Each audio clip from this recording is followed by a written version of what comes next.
Эми биз акты түзүп атабыз. Ушул эмени турганлыгы боюнча түшүндүрүү иштерин жүргүзүү менен атайын корутунду алacağız. Эскертилип атат. Жалал Абад шаарында газ баллон иштеткен жайлар текшерүүгө алынды.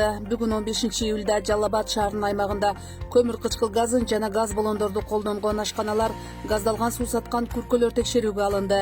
Тиешелүү адистерден турган комиссия жеринде түшүндүрүү иштерин жүргүзүп, коопсуздук эрежелерин сактоо боюнча эскертүүлөр берилди. Белгилей кетсек, алдыда мындай рейдтер улантылат.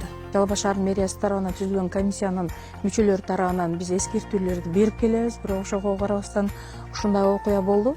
Бүгүнкү күнү чыкканыбызда көпчүлүгү жабык болду. Себеби дегенде эскертүүлөр берилгендиктен анан бүгүн биз азыр курортто жүрөбүз. Курортто ошол 6 тамактануучу жайды карасак, ошонун 4-өөнөн ушундай газ баллондорду колдонуп аткан ашканалар, тамактануучу жайларды көрдүк. Эскертүүлөр берилди, жеринде айтып түшүндүрүү иштери жүргүзүлдү.